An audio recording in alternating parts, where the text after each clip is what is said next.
And now, here are the results of a recent survey into methods of ending it all.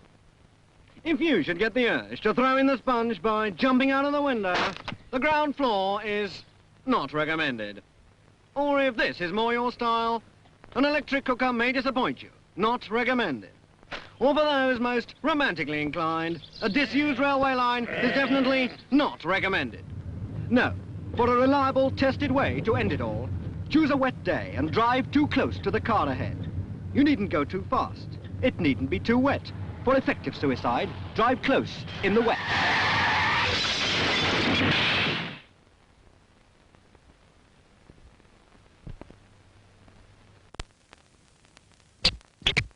This is the sign you will find outside a country park.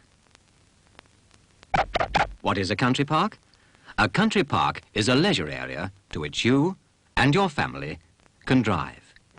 Park your car, then away from busy roads, you may walk, swim, sail, or just unwind in our beautiful English countryside.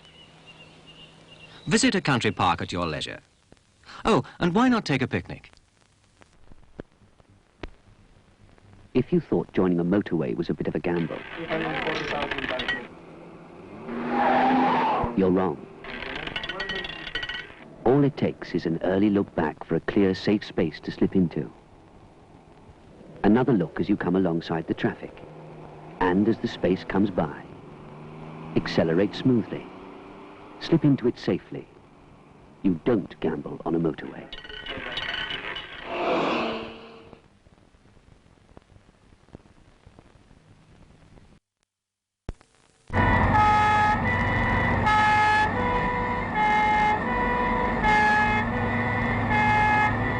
Imagine for a moment that you know this child, the innocent victim of an accident.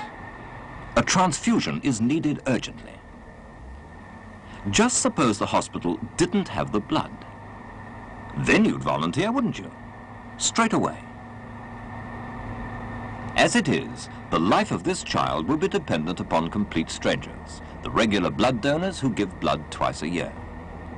They never meet the patients they help. They do it because, well, they're just that sort of person. You're that sort of person too, aren't you? But you just haven't got around to doing anything about it yet. So look up Blood Transfusion Service in the phone book. Contact them. Please.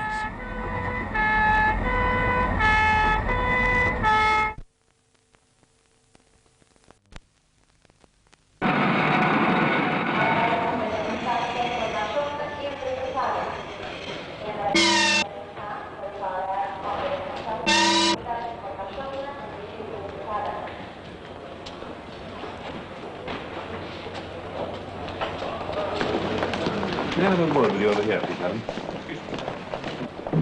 Is this all your baggage, madam? The outcome of a sentimental impulse could mean a sentence of death for the animal you love and couldn't leave behind, and for you or someone like you, death in a manner that is beyond description. Whichever way you look at it, rabies means death.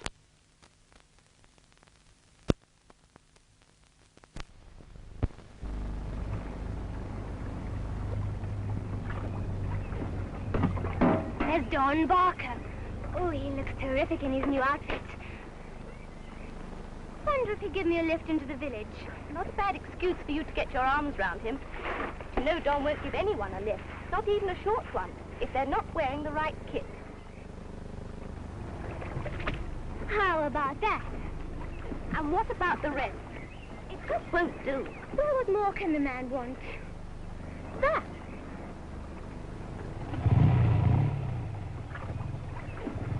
What did I tell you? No helmet, no lift. And you must admit it looks attractive, sensible, too. I don't have to admit anything. Except that a safety helmet goes to the top of my shopping list.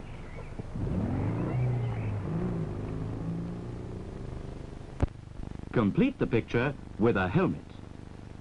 Wear a helmet always. A couple of years ago, me, my big brother, a few others, you know, all my mates were messing about around a bonfire, throwing bangers and things like that about at each other, just messing about. And there was this kid called Charley. and he had all these bangers sticking out his pocket, loose in his pocket. And my brother set him alight, and they all blew off in his kid's back pocket. And I was messing about with some sparklers, you know, writing my name in the air. And the next second, my hair was alight. Right, and all these trousers stuck to his skin, and he had to go to the hospital. Now, my brother and that was just showing off. We all was, really. And all my friends thought it was very funny. It is a laugh, sometimes. If you see your mate coming down and he don't know you're there, you just light a bang and he don't know it's coming towards him, it goes off at his feet. It's a laugh, and he just, like that, he'd laugh, wouldn't he, really? What's funny about that? I don't know.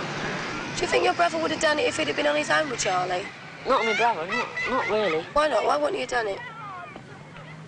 Because there weren't, you know, a lot of people to take notice. Wouldn't have been worth doing it, would it? Well, what's so big about lighting bangers in someone's pocket? He's showing off. Doesn't realise the dangers. It proves that I'm better than the next person because I can hold a banger in my hand and let it go off.